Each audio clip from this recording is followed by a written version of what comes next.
Hey y'all, well, welcome back to another episode of One Bad Night, a melanin mystery series where we talk about those cases where one decision, one argument, one fight, one lie, or one terrible night changed everything. Because sometimes a person spends years building a life, a family, a future, and then one bad night comes along and blows it all to hell.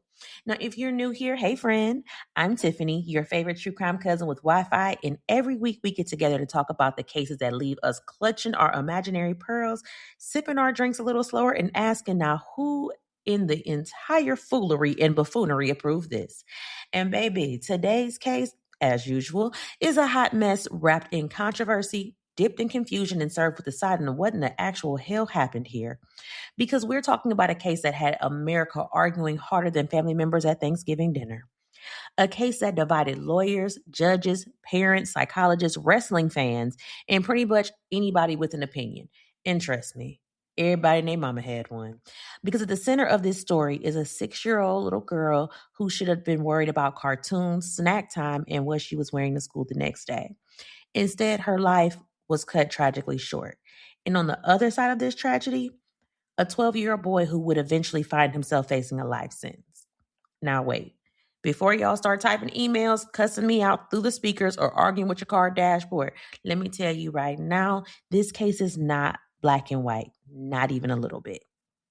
Because some people believe that Lionel Tate was a child who made a terrible mistake, and others believe a little girl lost her life in a brutal way, and somebody needed to answer for it. This is One Bad Night, Wrestling with Death, and Cousins. This one is going to have us talking. So let me tell you what had happened.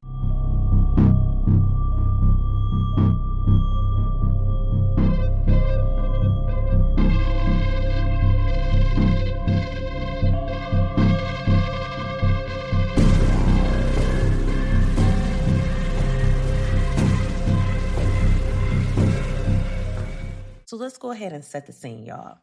It's July 28th, 1999. 6-year-old Tiffany Eunick, she's being babysat at the home of Kathleen Tate in Broward County, Florida. Now, Kathleen, she's upstairs. I guess she's taking a nap while the kids are downstairs watching WCW Thunder. And for my younger ones, y'all don't know that's a professional wrestling. And I don't know, I think we all went through that wrestling stage. Like I even went through a wrestling stage. I thought it was like just everything. It must have been like a late 80s, early 90s thing. I don't know. But, grown men in tidy shorts body slamming each other for entertainment. And then they devastated us when they told us that they really wasn't real. Devastated. So anyway, the kids are downstairs. They're watching wrestling and playing while Kathleen, like I said, she's catching a quick nap. Now, at some point, Kathleen hears some noise coming from downstairs, and she like, "Hey, y'all, be quiet. Y'all doing too much. Kids be loud. They stay loud, and them two kids can make enough noise to sound like somebody is remodeling the kitchen with a spoon and a frying pan." So she like, "Lionel, what the hell y'all doing down there?" And Lionel was just like, Tiffany down on the floor down there. She moaning. Sorry, what? What you? Because I don't know about y'all, but if somebody tells me a kid is laying on the floor moaning, my next move is not rolling back over and fluffing my pillow. My next move is getting up to see why a child, especially one that's not mine, is laying on the floor sounding like a haunted house sound effect. But not Kathleen. She just assumes Tiffany's having like a bad dream or something. A bad dream while she's awake. On the floor moaning. So anyway, Kathleen stays upstairs. Now about 45 minutes go past, okay? And here comes Lionel upstairs. Except this time he comes and say, Tiffany not breathing. And at this point, this story takes a hard left and drives straight into a brick wall like that little girl on the crash. Now, when Kathleen gets downstairs, Tiffany is not responsive. And she said later that she noticed bruising on Tiffany's body, her legs, feet, and neck. And this part is where people start pulling out their invisible notebooks and writing down questions. Because if I walk downstairs and I see a baby not breathing, I'm calling 911 so fast the operator's going to answer before I even finish dialing, okay? But according to the reports, there was a delay before emergency services were contacted. And while we're discussing phone calls, can we talk about the fact that Tiffany's mother wasn't called immediately either?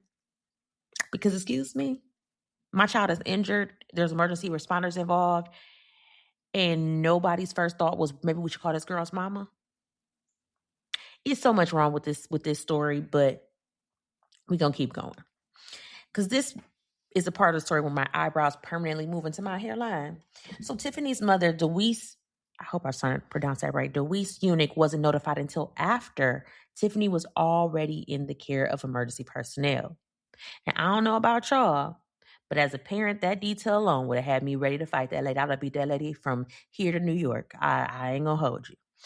And unfortunately, by the time help arrived, it was too late for that baby.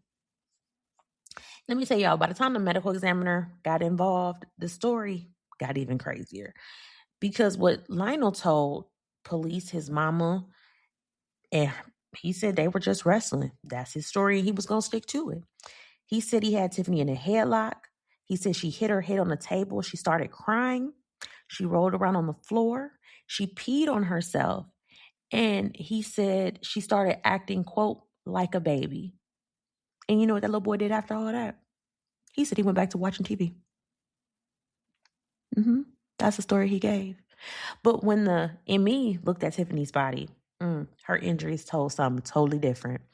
Now, her cause of death was classified as blunt force trauma.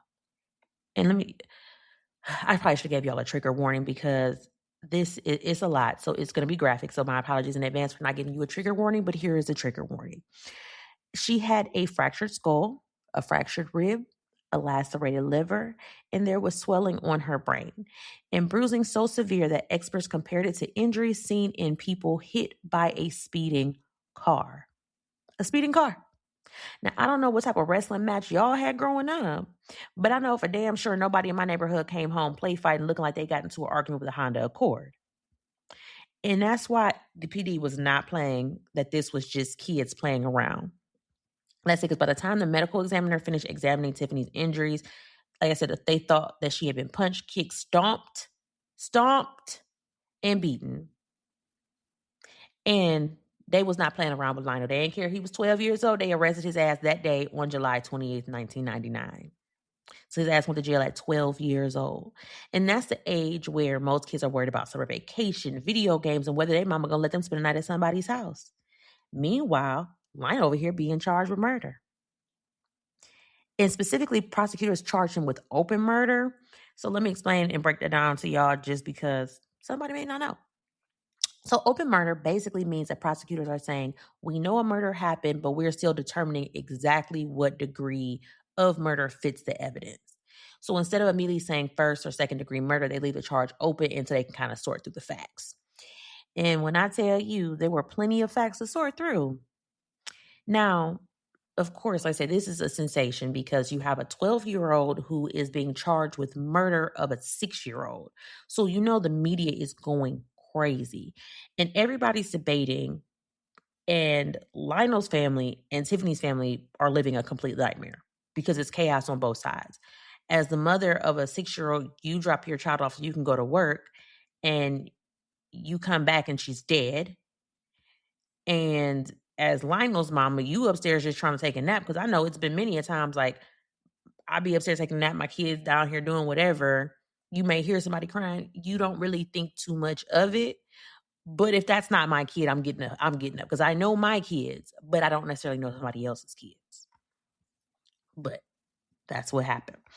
Now, at the end of the day, behind all the headlines in the courtroom drama was a 6-year-old little girl whose life had been cut short. Now, before we get any deeper into Lionel, the courts, the lawyers, and all the drama that y'all are about to hear, can we talk about our baby Tiffany for a minute? We got matching names, so you know I feel just a little bit closer to her. So because one thing that true crime has a bad habit of doing is turning victims into footnotes. And baby, Tiffany Eunick was not a footnote. She was the cutest little girl. Oh my gosh. With a whole personality. They said she was a bundle of energy. And from everything I've read, they said she had a big smile, bright spirit. She was the kind of kid that walks into a room and somehow everybody knows she's there within 30 seconds. Now, she was born August 26, 1992 to her mother, Deweese Eunick, like I said before. And people who knew her described her as being literally a ray of sunshine. And I know folks throw around compliments after somebody passed away and everybody suddenly becomes an angel. And, you know, everybody's like Mother Teresa. But with Tiffany, the descriptions were consistent. Everybody said the same thing. She was happy, energetic, loving, sweet. One of those kids always talking, moving, and doing something. You know, the child that got a question every 17 seconds? That was Tiffany. She loved rollerblading. She sang in the children's choir at church. And according to people who knew her, she absolutely adored her mommy. Now, here's what the story gets even sadder. Because like I said, Tiffany's mother, Deweese, wasn't just dropping her off with some random stranger she met on Craigslist. She dropped her off with somebody she trusted. So Deweese was actually from Jamaica originally, and so was Kathleen Grosset Tate. So the two women eventually settled in South Florida. They attended the same church, and they became like real friends. You know, the kind of friends who help each other out and babysit each other's kids. The kind of friends where you don't think twice about dropping your child off because they're part of your village. So Deweese worked for American Airlines as a customer service rep, and Kathleen worked as a Florida State Trooper. So doing well for themselves, right?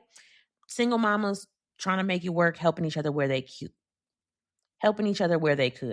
building community, just trying to survive. And that's probably what makes the story hurt so much, because when Deweese left Tiffany that day, she wasn't handing her daughter over to danger. She thought she was handing her over to safety. And this is the part that like blew my mind, because despite everything that happened, the unimaginable grief she was carrying, Deweese didn't even immediately blame Lionel. Matter of fact, she told reporters that she saw him. He had been around Tiffany before, and he was never rough with her baby. And while the rest of America was already picking sides, Tiffany's mama was trying to process the fact that two children were at the center of this tragedy. And at one point, she said, quote, "She's just as devastated as I am," talking about Kathleen. And then she said, "My entire body is numb. I don't think I hate him because he's a kid also. I just have to take each day at a time. God will help me through this." Now listen, I don't think that could have been me. I'm just going to be honest, because if somebody called me and told me my baby wasn't coming home, y'all would have had to give me 6 to 8 business months before I found that level of grace, okay? 6 to 8 business months. But somehow Deweese found it. And honestly, I think that tells us a lot about who she was as a person. And then just something that was so small, but it broke my heart. The very next day, the day after Tiffany had passed, had she been alive, if she was supposed to take her very first trip to Disney World. Like, you know how exciting that is? I didn't get to go to Disney until I was graduating from high school. Yeah, my aunt took me my 2004 when I graduated from high school, and she took me to Disneyland. And when I tell you, I was like a big kid. It was the most exciting thing. So I can only imagine how it felt to do it at 6. Like I feel like I've done my duty as a parent, and all of my kids have been to Disney. But yeah, like the magic, it's something magical about Disney, and that poor baby never got to experience it. So anyway, on August 4th, 1999, nearly 200 people packed Cooper City Church of God to say goodbye to Tiffany. The members of the Power and Light Junior Choir, Tiffany's choir, stood behind her casket, and they sang. These were all little kids singing for another little kid. Now, if that does not punch you directly in the chest, baby, please check your pulse. Now, meanwhile, through tears, Deweese read a poem dedicated to her daughter. And as I was reading it, all I could think was, this woman should have been planning school pictures, back to school shopping, birthday parties, not a funeral, and not a poem for a 6-year-old child. But that's exactly where she found herself. And like I said, Tiffany's family's trying to figure out how to live without her. And the prosecutors, investigators, and media were preparing for a case that would become one of the most controversial juvenile murder cases in American history. Because next came the question nobody could agree on. Was this a terrible accident, or was somebody not telling the whole truth? Now let's talk about Lionel for a second, y'all. I'm going to keep it real. This is one of those cases where every time I learned a new detail, my opinion packs up its bags and moves to a different zip code. One minute, I'm like, he's just a kid. Then the next minute, I'm looking at the paperwork like, now hold on, little sir. This case was just so complicated. So Lionel Alexander Tate was born January 30th, 1988. And by all accounts, he was an energetic kid who loved sports. He played football. They said he was competitive. He liked to win. And if there was one thing that had a chokehold on Lionel's life, it was professional wrestling. Baby, they said this child was obsessed. And like I said, remember, this is the late 90s. So the absolute peak of WrestleMania, Stone Cold, The Rock, The Undertaker, WCW, WWF. Kids running around, clotheslining each other all over America, and parents were constantly telling them to stop jumping off furniture before they broke their necks. Because ain't nobody got time to be sitting in the ER. I will patch you up in the bathroom. Don't play with me. So Lionel was one of those kids who absolutely loved it. Now, we already know his mama. We said Kathleen Grosset Tate. She was a Florida State Trooper. I couldn't find any information about his daddy, but from what I was able to gather, his father did appear to be present in his life. But as investigators and reporters started digging into Lionel's background, they found some things that would eventually become part of the conversation. Now, according to various reports, Lionel had experienced behavioral issues before Tiffany passed. There were reports of disciplinary problems at school. He got into fights, reports he could be aggressive with other children. And before anybody starts clutching their pearls and acting like that automatically makes somebody a murderer, let's be for real. A whole lot of kids have been suspended, gotten into fights, especially little boys with more energy than common sense. So by itself, it does not prove anything. But once Tiffany died, every single thing from Lionel's past got dragged out and put under a microscope. And y'all should know that's usually how these cases go. The things people once brushed off as, boys just being boys suddenly turns into evidence. The roughhousing, the temper, fights, and aggression, it all gets re-examined. And while the public was trying to figure out whether Lionel was a troubled child, aggressive child, or simply just a child who made a horrific mistake, prosecutors over here building a case that would eventually shock the entire country because they weren't preparing to treat Lionel as a kid. No, they were going to treat him like a killer. And when I tell y'all the state of Florida was not playing with Lionel at all, because after his arrest, there wasn't no bail. And yeah, he was 12. And we got to pause right there because every time people hear 12, they automatically picture a little boy eating Lunchables and trading Pokemon cards. But let me tell you, Lionel was not a tiny kid. At 12 years old, he was already about 5'4" and weighed about 144 pounds. And before y'all start fussing, no, that does not make him grown. But when we're talking about a 6-year-old who weighed 48 pounds, he had almost 100 pounds on her. And while Lionel is sitting in jail waiting for trial, prosecutors basically tell him, listen here, little sir, we going to make you a deal. Give us 3 years in a juvenile facility. That's what was on the table. Now, compare that to what was waiting on the other side of that courtroom door. A life sentence, mandatory. No parole until after 25 years. And baby, if somebody offered me 3 years in juvie instead of forever in a prison, you going to hear my acceptance before they even finish the sentence. I'd be signing paperwork so fast a pen would have caught on fire. But Lionel's lawyers, his mama, and Lionel, they said no. Absolutely not. We're going to take this shit to trial. What? Slower than a crock pot on goddamn low, because why would I subject my child? No, I don't want my child to go to prison, but if there's a possibility you're facing life, baby, go ahead and sit down and do that 3 years. I'll hold you down. But life? Y'all mean to tell me life was on the menu and y'all looked at 3 years and said, no, we good? Okay, all right then, let's proceed. So like I said, everybody's getting ready for trial. And Lionel, he's undergoing psychological evaluations. And when I tell y'all, these reports was all over the place. There was one expert that basically said Lionel had anger issues, resentment, behavioral issues, and potential for future violence. And I'm reading it like, this middle school boy. You ever been to a middle school cafeteria? Them little heathens are angry before first period. But then the defense experts came in and said, now, hold on now. Not so fast. They argued Lionel wasn't functioning like a typical 12-year-old. Now, according to the defense in their testing, he was developmentally delayed by about 3 years and he had an IQ around 90. Now, one expert testified that emotionally, Lionel functioned more like a 6-year-old. And if your eyebrows just went up, mine did too. Because Tiffany was 6. So now you've got one side saying he knew exactly what he was doing, and the other side saying he had the emotional maturity of the same age as the victim. This case started giving me whiplash, y'all. Because 1 minute on one side, the next minute on the other. But by the time I finished reading one court document, my opinion has packed a suitcase and moved to Atlanta. Now, by January of 2001, trial finally gets started. And y'all, a hot mess, hotmess.com. The prosecution comes in, is basically saying, look at Tiffany's injuries. A fractured skull, fractured rib, lacerated liver. Her injuries are being compared to somebody getting hit by a car. And look at Lionel's statement. He admits that he put her in a headlock and slammed her. He admits she was moaning and she peed on herself. And then his ass went back to watch TV. The prosecution, that's game over. Case closed. Let's go ahead and wrap this up and put a bow on it. They argued this wasn't some innocent wrestling match gone wrong. And when I tell you they leaned all the way into the wrestling angle, they were so serious about it. They subpoenaed Dwayne "The Rock" Johnson. Yes, The Rock. And I know at some point this man had to be sitting somewhere like, how the hell I get dragged into this shit? Meanwhile, the defense is over here waving their arms, screaming, he's a child. He's a child. They weren't wrong, honestly, because no matter what happened to Tiffany, no matter how horrible her injuries were, and no matter how angry people were, Lionel was still a 12-year-old child. But hold on, but by the time the trial actually hit, this boy had a crazy growth spurt. He was 4'10", pushing 200 pounds. So now the defense is trying to sell us like he's a child. Meanwhile, the jury over here look like that look like a grown man.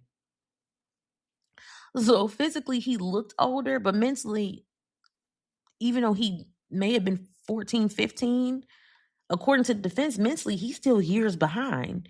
And that's a bad combination. You're mentally years behind, emotionally years behind, but you're 14, 15 looking like a grown-ass man. That's a hard spot. And now the jury had to answer the question that had everybody arguing from barbershops to church parking lots. Was Lionel Tate a child who made a horrible mistake? Or was he exactly what the prosecutors were claiming he was? Because whichever answer they picked was about to change the rest of his life. Well, y'all, the jury went back to deliberate. They ain't waste no time. And I mean, they did not waste no time. They was back there for 3 hours. That is barely enough time to order lunch, argue about where we going to eat at, drive there, and get back. And after those 3 hours, they came back with a guilty verdict on first-degree murder. Now, remember, them folks had offered Lionel 3 years. And his team said, no, let's go ahead and roll the dice. Baby, them dice came up with snake eyes. Because on March 9th, 2001, Lionel Tate was sentenced to life in prison. Life. At 12 years old. Now, I don't know about y'all, but at 12, I was still lying about brushing my teeth and asking my mama for snack money. This little boy was getting a life sentence. And the crazy part is, no matter which side of the case you were on, everybody's jaw was on the floor. The people who thought he was guilty were shocked.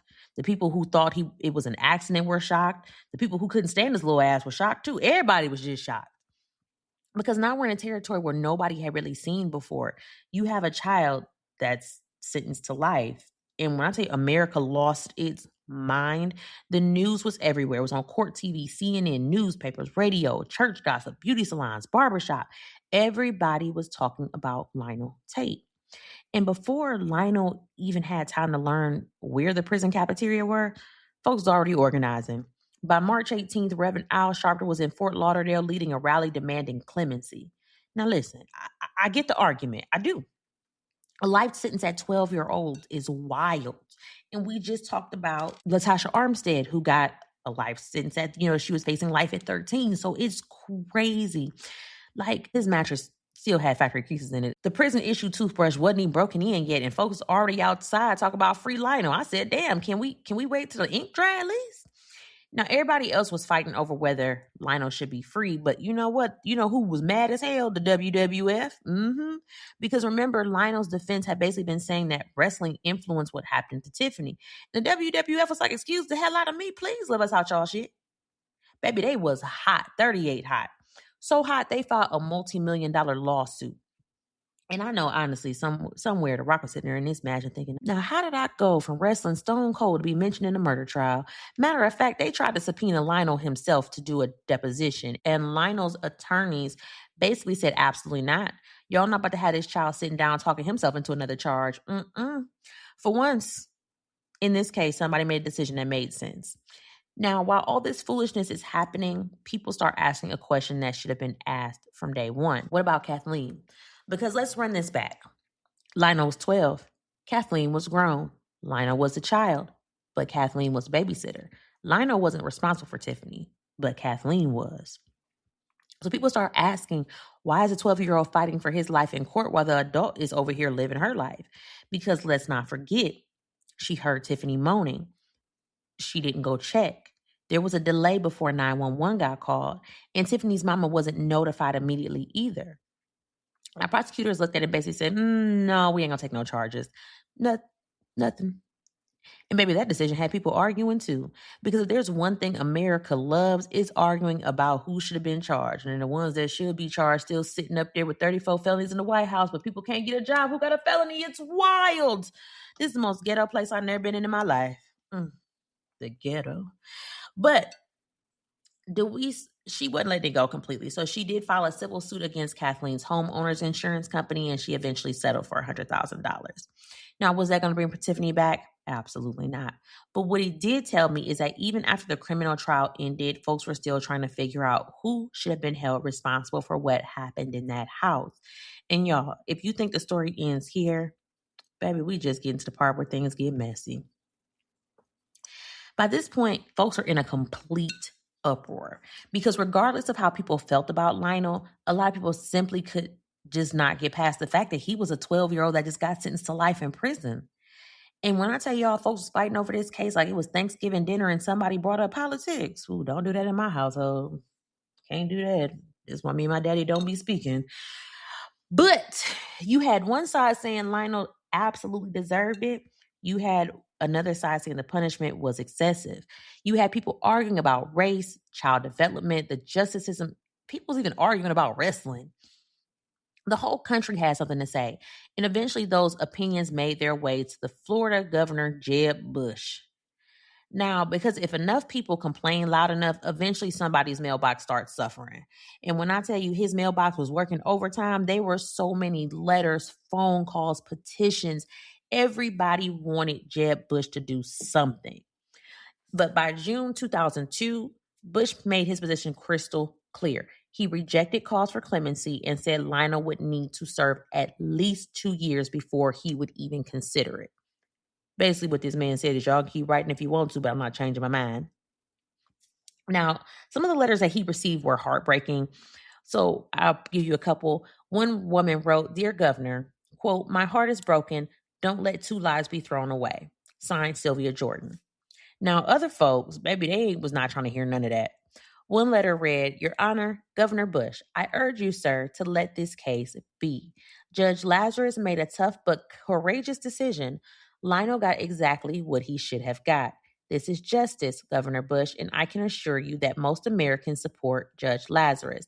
Please don't make the mistake of only hearing the whining of a few liberals who would certainly be singing a different tune if Tiffany had been their child." Submitted by Tina Stokes. So you see what I mean? Folks were not just disagreeing, they was disagreeing. Capital letters, exclamation points, feelings hurt. Family members probably not speaking to each other. And then there were the letters like this one from Robert Sexton. "Dear Governor Bush, when I was 12 years old, I picked the lock on a chest belonging to my father. I removed a .38 caliber pistol, loaded it, went into our attic of the duplex, drew a target on the wall with a crayon, and fired 2 quick shots. Someone in the adjoining attic of the duplex yelled, 'Hey, what are you doing?' A Mr. William Haney was on the other side. I thank God until this day I didn't hit anyone. Sir, think of how my life would have been had I killed someone just because I did not think of the consequences of wanting to shoot that gun." And that letter right there captures the division in this country. Because one side saw a child who made a terrible decision, the other side saw a little girl who was dead. And depending on which fact hits you harder, your opinion about Lionel Tate probably looked very different. And this is why this case refuses to die, even today, almost 30 years later. Now, mention Lionel Tate in a room full of true crime fans and watch what happens. Half the room will start talking about childhood development. The other half will start talking about Tiffany's injuries. And before you know it, everybody arguing again. But while all this is happening behind the scenes, Lionel's lawyers are busy doing what lawyers do best, appealing left and right. Now, remember when I told y'all that Lionel turned down that 3-year plea deal before trial? That deal that had me ready to jump through historical documents and shake somebody. Well, after all that, the conviction, the life sentence, the protest, after Al Sharpton, the national news attention, folks spent months arguing themselves into hypertension. The appeals court stepped in and they basically said, now hold on a damn minute. Because one of the biggest issues was competency. The court said that the trial judge never properly dealt with whether Lionel was actually competent to stand trial in the first place. Now let's translate that into regular people language. Competency isn't about whether you did something, it's about whether you understand what's happening. Do you understand the charges? Do you understand what your lawyers are telling you? Do you understand the consequences of your decision? Can you help in your own defense? Basically, do you understand the game that's being played? Because if not, how were you supposed to play it? And Lionel's lawyers were screaming from the rooftop that this child did not fully understand what was happening. Remember, they had experts saying he functioned years behind his actual age. They had experts saying he had the emotional maturity of a young child. In the appeals court, they agreed that the trial court dropped the ball. So boom, life sentence overturned, case sent back. Now, this part is where I almost fell out my damn chair because after all that chest beating and all that we got him energy, the prosecution suddenly got real humble. Because now they had to decide, do we try this case all over again? Do we put everybody through another trial? Do we risk another jury? Do we risk losing? And apparently somebody looked around in the room and said, yeah, about that, because suddenly the state came back with, wait for it, hold up, the same damn deal, the exact same deal they offered before trial. The one Lionel and them had said no to, the one that would have saved everybody years of headaches. That 3 years, 10 years probation, counseling, community service, and 1 year of house arrest. And because Lionel had already been locked up for years by this point, the juvenile portion would have basically counted as time served. When I tell you, I would have been staring at my lawyer like if you could only see the look on my face right now. You mean to tell me that we went from life in prison to the same deal? After all that, after y'all done subpoena D-Rock, after y'all done turned this into WrestleMania of criminal trials? Okay. And this part is where I have to give Tiffany's mother her flowers because, baby, Deweese, she had every reason to be angry. And I mean every single freaking reason. But instead of digging her heels in and demanding the harshest punishment possible, she agreed to the plea deal. And again, I still don't know if I got that level of grace. I really don't. Because she said she believed that Lionel could be rehabilitated. Like, think about that. That woman whose daughter died, she buried her baby.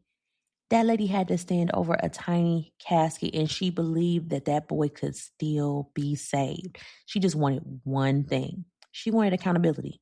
She wanted Lionel to acknowledge responsibility for Tiffany's death. And for real, that don't even sound unreasonable to me. Because at the middle of all of these appeals, motions, and all the legal arguments, the TV interviews, was still a little girl named Tiffany. And somehow somebody needs to acknowledge that. Now, the plea would have allowed Lionel to state on the record that he was pleading guilty in his own best interest.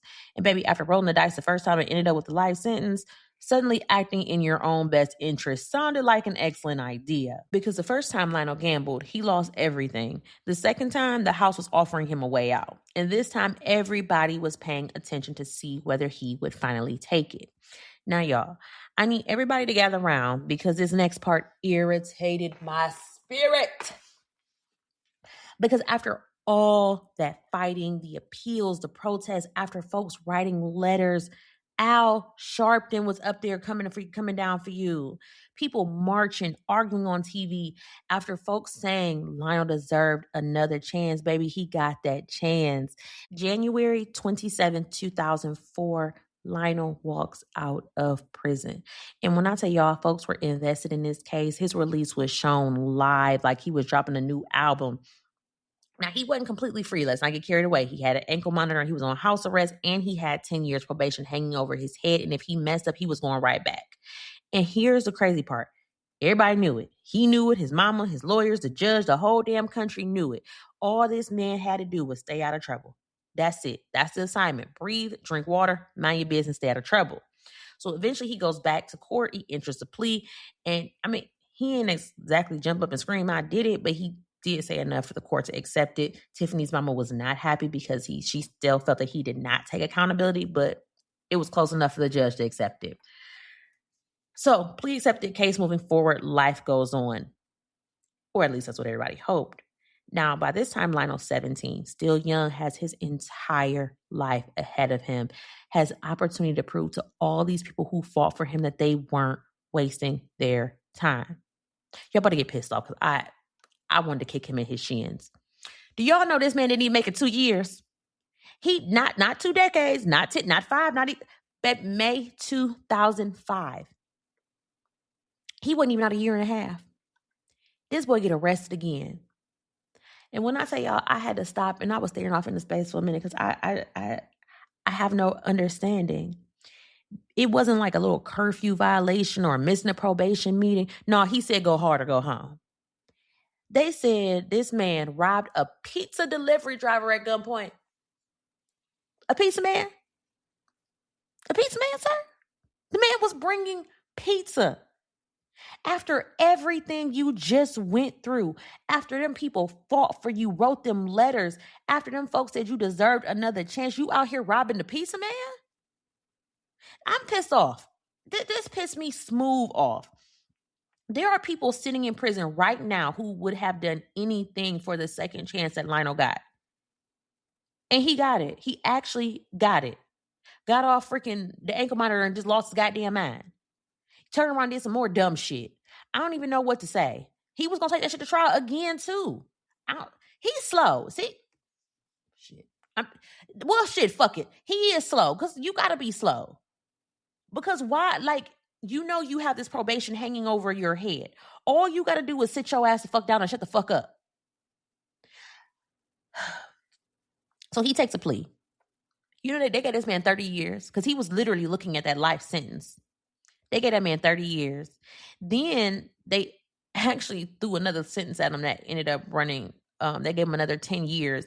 And they said he could run concurrently with that 30 years. Should have stacked it on top of it and let his ass sit down. And as of today, he's still sitting in prison. Mm-hmm. The man who was once the center of a national debate about whether children deserve second chances spent his second chance catching another case. This is a perfect example of why people feel so strongly about these lengthy sentences, because you have some that, you know, get out and do change your life. Then you got some like this dumbass. Wasn't even out a year before he reoffends. And I'm not telling y'all what to think. Y'all know I don't do that. But what I will tell you where I landed after reading this and after reading her injuries and the testimonies. I personally don't buy that this was just a simple accident that got blown out of proportion. That's where I'm at. Y'all can throw tomatoes at me if you want to. I got my umbrella ready. But that's where I am with it. And the thing that makes me saddest isn't even Lionel. Like, it's Tiffany. That was a baby. Little girl, 48 pounds. And this man is almost this kid had her about almost 100 pounds. You know right from wrong. You could have at least gotten her help. Body slamming her? I'm not going for it. Because while everybody spent 25 years arguing about Lionel Tate, Tiffany never got to turn 7.